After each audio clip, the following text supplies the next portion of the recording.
A paz do Senhor, meus irmãos, minhas irmãs. É com grande prazer e satisfação que nós estaremos agora dando o resumo da lição de número 4 desse terceiro trimestre do ano de 2019. O título da lição é O Poder de Jesus Cristo sobre os Demônios.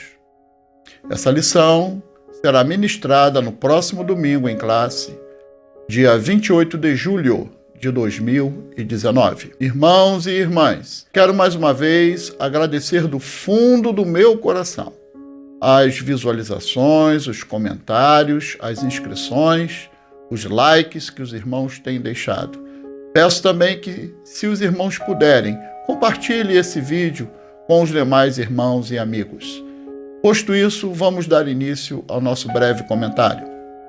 O texto áureo da lição diz assim: E convocando os seus 12 discípulos, deu-lhes virtude e poder sobre todos os demônios e para curarem enfermidades. Lucas 9:1. Esse texto áureo nós vamos comentar no item 3.3 da lição. Verdade aplicada. Os demônios são seres espirituais malignos, porém submissos aos limites estabelecidos por Deus em sua soberania. Jó 1:12 diz assim: E disse o Senhor a Satanás: Eis que tudo quanto ele tem está na tua mão. Somente contra ele não estendas a tua mão. E Satanás saiu da presença do Senhor. O pastor Hernande Dias Lopes comentou: Satanás é um ser limitado e limitado por Deus. Ele só pode ir até onde Deus permite. Nenhum centímetro a mais. Nas palavras de Martinho Lutero, Satanás é um cachorro na coleira de Deus. Objetivos da lição: primeiro, demonstrar o que são demônios. Segundo, ensinar sobre a natureza dos demônios. Terceiro, apresentar o triunfo de Jesus sobre os demônios. Os textos de referência encontram-se em Lucas, capítulo 4, versículos de 33 a 36. Lendo esses versículos, nós verificamos que aquele homem estava possuído por um demônio. E mesmo assim ele frequentava a sinagoga dos judeus sem ser notado. Infelizmente, irmãos e irmãs, existem também pessoas nessas condições que frequentam as igrejas, sem que isso seja percebido. Mas bastou a presença de Jesus para o demônio se manifestar e também revelar que ele era o Santo de Deus. Daí, irmãos e irmãs, a grande importância do dom de discernir os espíritos, conforme 1 Coríntios, capítulo 12, versículo 10. Se os judeus ainda duvidavam das credenciais de Jesus, eles viram com os próprios olhos o seu poder e a sua autoridade no mundo espiritual. Pois, simplesmente ao dizer, cala-te e sai dele, imediatamente Jesus foi obedecido e aquela pobre alma foi totalmente liberta. Introdução. O plano da salvação não consiste apenas em perdoar e reconciliar o homem com Deus, mas habilitá-lo a viver vitoriosamente. Para isso, Jesus veio para destruir as obras dos espíritos das trevas. E Lucas nos mostra uma gloriosa visão a respeito. Em 1 João 3,8 está escrito: Quem comete o pecado é do diabo, porque o diabo peca desde o princípio. Para isto o Filho de Deus se manifestou, para desfazer as obras do diabo. Ponto 1. Demônios, o que são? Eles são seres espirituais malignos, com várias designações e atividades múltiplas. Embora sejam invisíveis, agem no mundo e os seus efeitos podem ser notados, bem como a anulação deles pelo poder de Cristo Jesus. Para derrotá-los, é necessário conhecer o que a Bíblia revela a respeito deles e dos recursos espirituais que podem ser usados pelos discípulos de Cristo. 1.1 Designações comuns. Os anjos são seres espirituais, conforme Salmos 104:4, criados por Deus para ajudar no serviço de governar a terra e sua criação. Hebreus 1:14. O Senhor faz dos seus anjos espíritos e dos seus ministros um fogo abrasador. A palavra anjo significa mensageiro, que tem a responsabilidade de entregar um recado do Senhor, conforme Lucas 1:26-38, ou executar sua vontade, conforme Judas, versículo 9, ou ainda defender seus servos dos inimigos espirituais, Salmo 34:7. Existem anjos do bem e do mal, mas os anjos do Senhor são o dobro dos anjos do mal, pois Lúcifer, ao cair, levou consigo 1/3 dos anjos do céu, permanecendo fiéis ao Senhor 2/3, conforme Apocalipse, capítulo 12, versículo 4. Os espíritos malignos, ou demônios, são comumente denominados demônios, isto é, espíritos de natureza maligna, conforme Lucas 7:21, demônio imundo, conforme Lucas 4:33, espírito imundo, conforme Marcos 1:23, espíritos enganadores, conforme 1 Timóteo 4:1, e espírito de necromancia ou de adivinhação, conforme Levítico, capítulo 20, versículo 7. 1.2 Eles têm um chefe. Satanás era originalmente Lúcifer, literalmente, o que leva à luz. Ele era o mais glorioso dos anjos. Mas ele, por orgulho, aspirou a ser como o Altíssimo e caiu.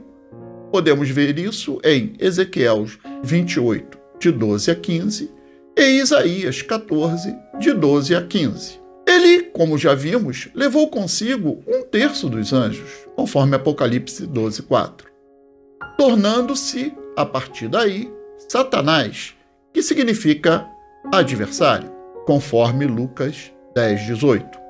Ou seja, o príncipe das potestades do ar, que atua nos filhos da desobediência, conforme Efésios 2:2, e Belzebu, o príncipe dos demônios, conforme Lucas 11:15.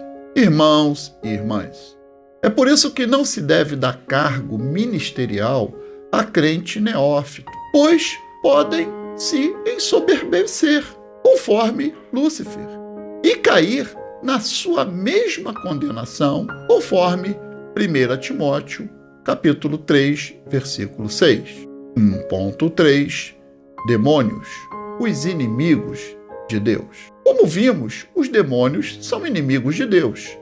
E como eles não podem atingir o Senhor, eles investem na coroa da sua criação, isto é, a humanidade.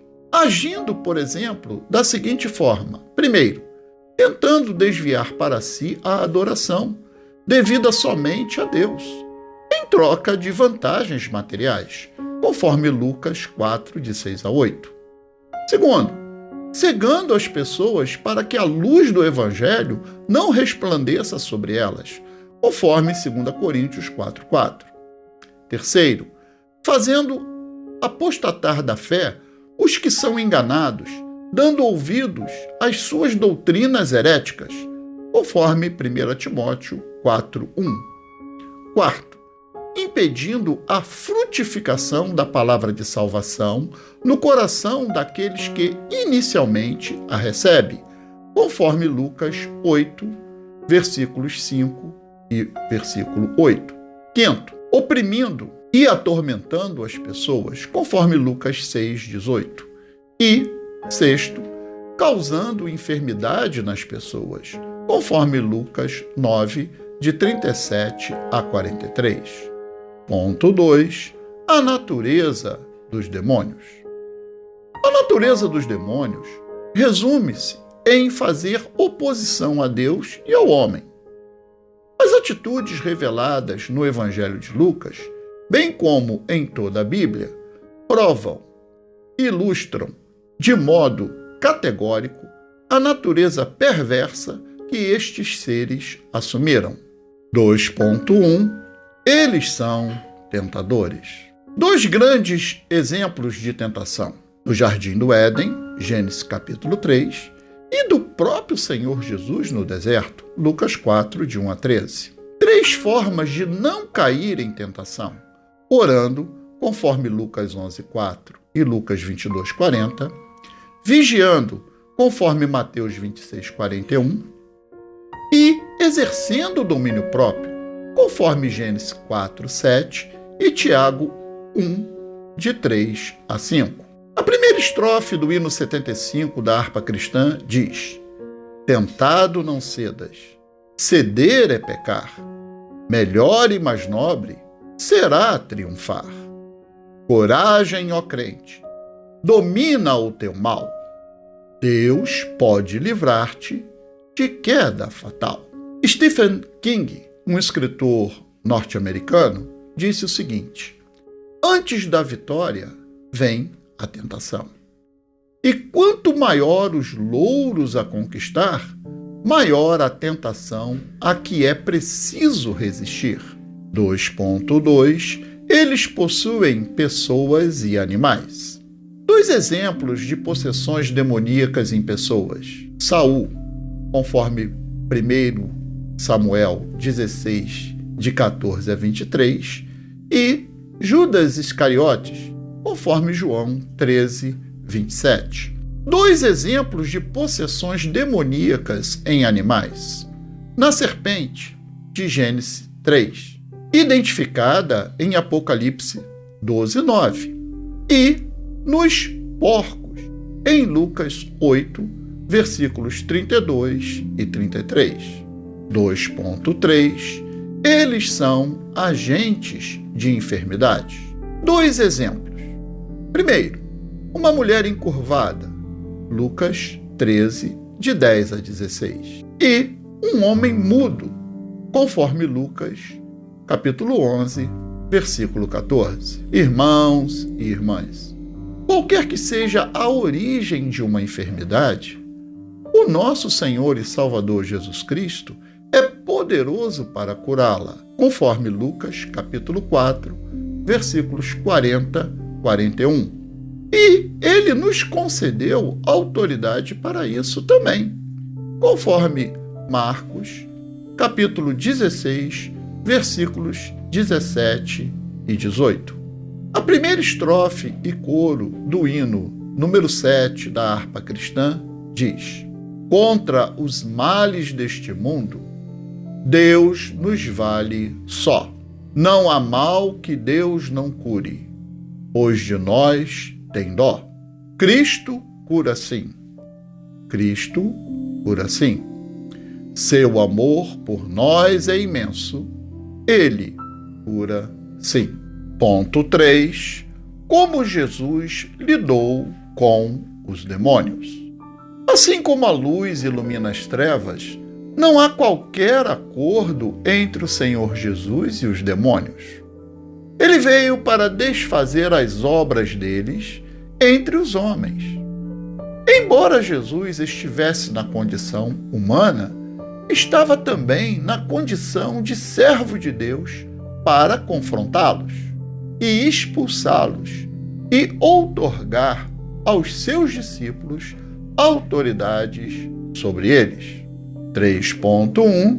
Jesus expulsou os demônios.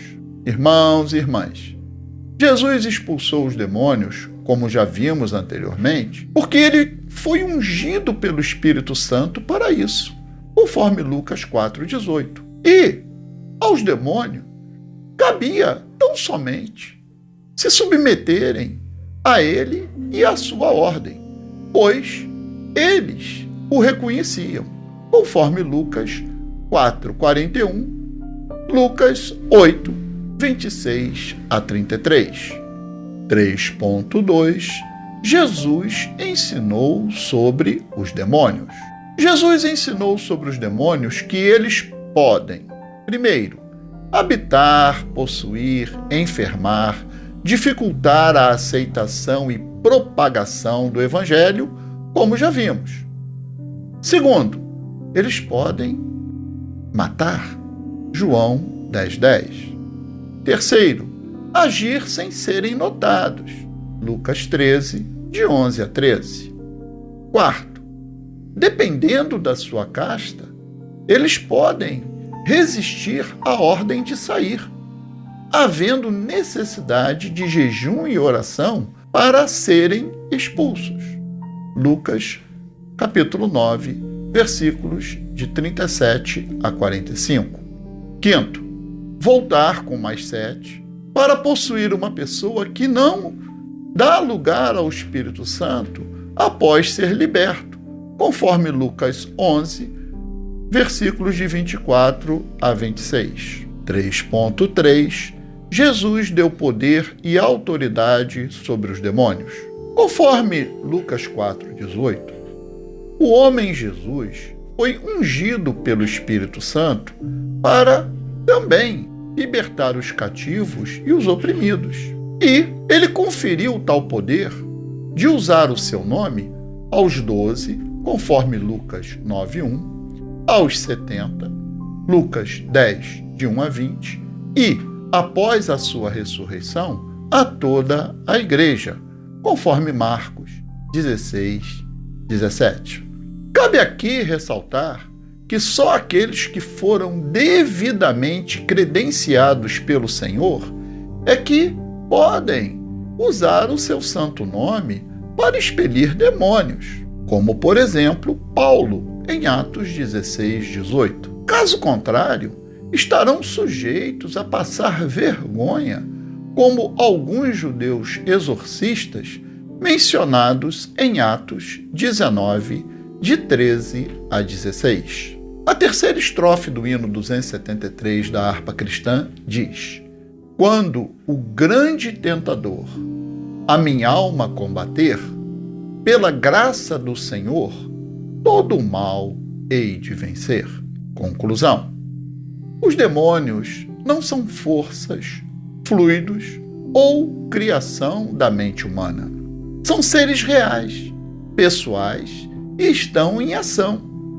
Devemos conhecer seus ardis para não sermos enganados, conforme Efésios 6:12 e 2 Coríntios 2:11. Todos os discípulos de Cristo são envolvidos na batalha espiritual. Mas o Espírito Santo está conosco para nos equipar e preparar. Não devemos ter medo, pois a vitória está garantida em Cristo Jesus. Irmãos e irmãs, nesse ponto estamos encerrando o nosso breve comentário dessa quarta lição. Quero mais uma vez agradecer a todos e a minha oração é que Deus continue abençoando a todos nós a paz do Senhor.